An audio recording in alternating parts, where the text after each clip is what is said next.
My name is Pearlene Fields, and I am running for Brooklyn Borough President. Hopefully, I'll be the first woman elected. So that's it. this is this is my first time doing a public one, so I'm a little nervous. So bear with me. That's okay. It's okay. So obviously, you're one of three women that are running. So what would it mean for the first women to be at Brooklyn Borough Hall? What would that mean for Brooklyn? Well, first, you get a different point of view on how things go. You get to hear from the other part of the population that is here because they're both males and females. We're all here, and we all have something to contribute. And little girls can grow up and think, well, look, I can be included in this area of political realms as well. So it's very important for us to see us in positions like this. Mm-hmm.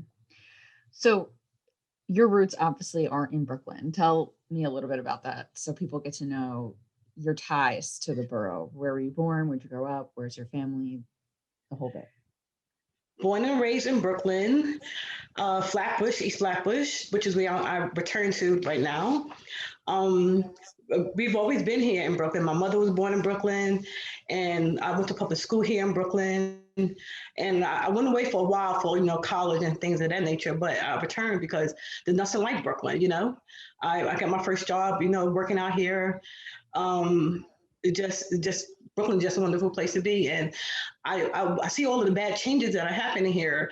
And I decided that I wanted to get involved more because a city where I live, a place where I live and grew up is not looking the same. It's like they're pushing us out.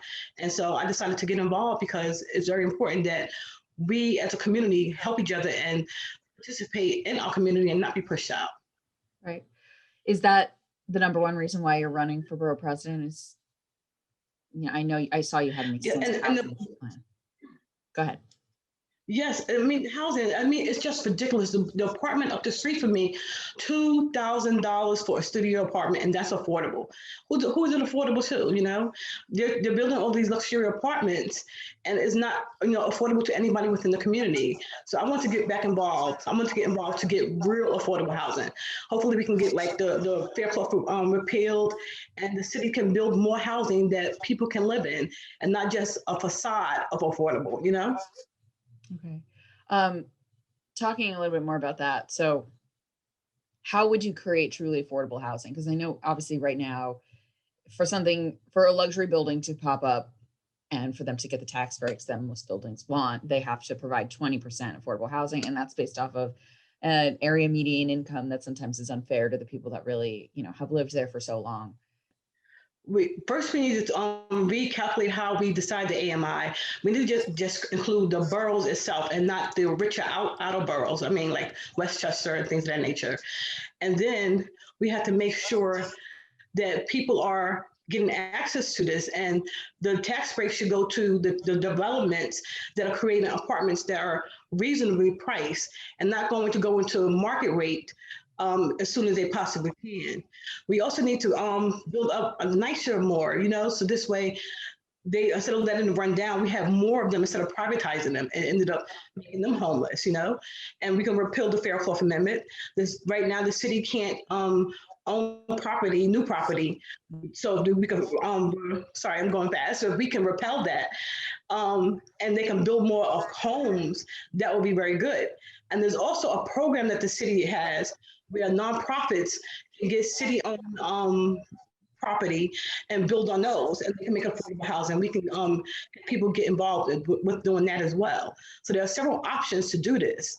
We don't have to have a lot of luxury buildings built up. We can make it so that everyone can have a home. How can we coexist while also not pushing people out? Right. I'm not totally against luxury buildings, but there has to be some balance. We have to make it so that the people who are living there can afford the place. And that includes property tax, because when the luxury buildings comes into the area, things rise, including property taxes for the homeowners. So if they want to bring buildings in and get the tax breaks, and they can keep the taxes low and make it so that the other people can get homes, the homeless who are in shelters can get homes, the working poor can get homes, then that's not a problem. The problem comes in when it's only about the luxury buildings and the other stores that they're bringing into the neighborhood, forcing the mom and pop stores to close down, which is bad as well. So there has to be some balance. Right. As borough president, one of the larger hot ticket items that they get to do, you would weigh in on the Uniform Land Use Rezoning procedure, so the ULURP process. Any rezoning project that happens in Brooklyn has to work its way up, and right before it gets to city council, it goes through the borough president's office. What is your opinion on the ULURP process, and do you think there needs to be any changes to it that you could make as borough president? Yes, the public needs to be more involved in that. They need to stop the upzoning, and especially without informing them properly. People are finding out about some of these things after the process has happened, and then sometimes it's too late for them to to stop it. We need to get involved where everyone has a chance to put their opinion in, and they need to reevaluate how they come to these conclusions. How people who are like if you're a company and you want to get things done, you need to make sure that you're involving the community boards as well, not just as a way to just get it done, but you're going to do whatever you want anyway. The community boards need to have some binding things as well. So we need to empower them more, so this way they can participate in the process. Right. And you have particular experience with that too, because on the community board, you mentioned you worked with the land use committee. So just tell me a little bit about that. I mean, yeah, we'll start there. Just tell me some about that.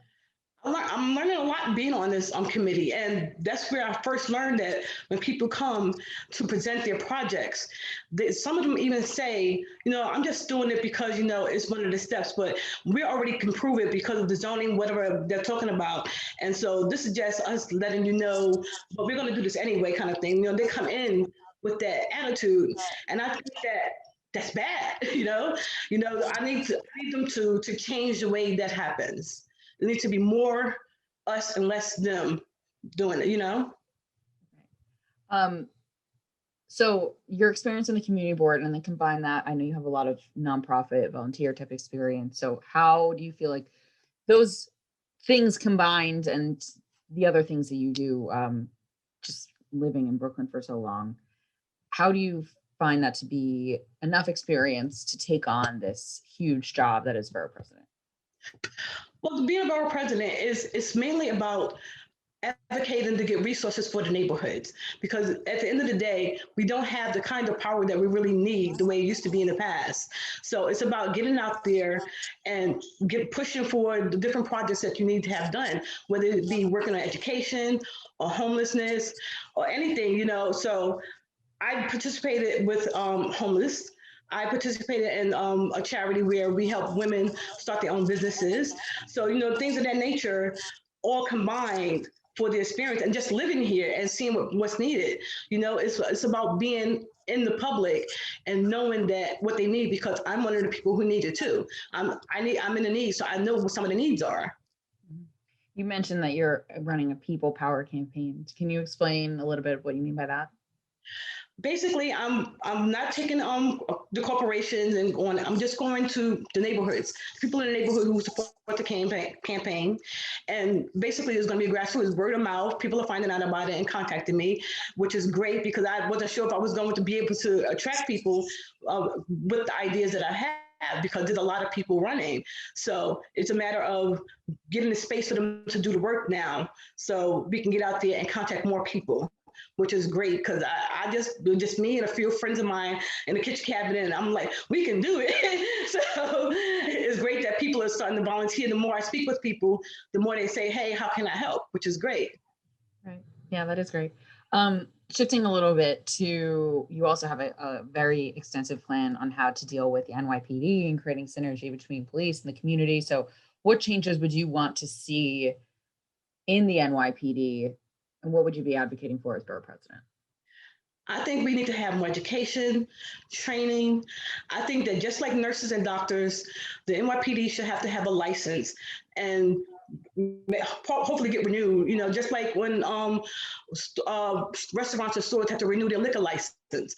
If you have to have a license to, sell liquor, you need a license to carry a weapon and make sure that it's safe. And just like if a nurse or doctor take a life and they get in trouble for that, they can lose their license. The same thing should happen to a police officer who does that and take a life. There needs to be a better accountability. I mean, they have that board that they go to, but for the most part, they just rubber stamp it and let them go about their way. There's no real thing happening to them. So we need more accountability for the police officers. There needs to be training, there needs to be education, there needs to be licenses, and there needs to be more community policing. There needs to be a section where if there's a mental health wellness check that's needed, those are the people that go out. Similar to like how they do in the UK, where they have the community support officers who don't carry weapons, and they go to the scene. Afterwards, if they see that there's need for police, they can call for backup. Then it doesn't need to have to be a weapon right away. There needs to be some common sense into it all. Right. I'm also going to switch gears one more time, or two more times. The small businesses in the city are suffering. It's no secret. Federal aid seems like it's in a far, far distance from now. How would you hope to help small businesses come back? Because they really are the fabric of our job creation and of our city. So what are your plans?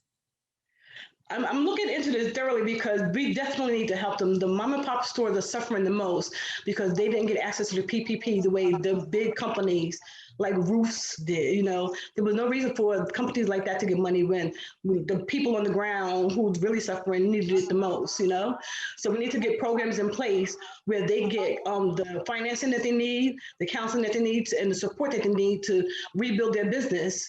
Because a lot of them are shuttering right now, and they're closing. It's too late. But for the ones who make it through this pandemic, they need all the support that we can give them. The borough president, or your first day of being the borough president, what is your number one thing on your to-do list?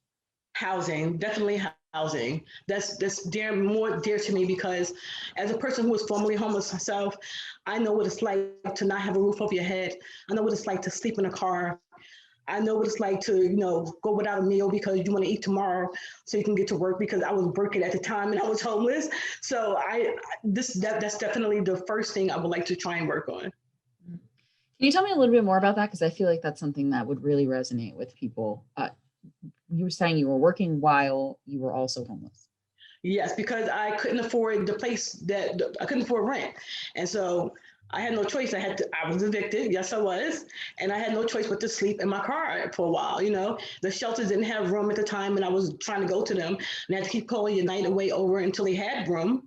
And some of the shelters were a little scary. I've never been in a shelter before, so that was a little bit scary. Some of them have mental illness, they do, but you do what you have to do to get done, So obviously you're not in elected office right now. So what are the benefits of not being a politician? The fact that I'm not a politician and I'm not looking to do this in order to wait for my next office. So I'm going to be more focused on helping the people and caring about what they have to say instead of just listening to them and then do whatever I want to do to ride out the tide until I get to my next office. I'm doing this because I know that we need help, and I know that I would make the time to listen to them because that's what I'm here for. That's what I want to do. I want someone to listen to me. I want someone to make rent lower. I want someone to give us access to financing when we need jobs or to start businesses and things of that nature. So that right there is the important part of it all.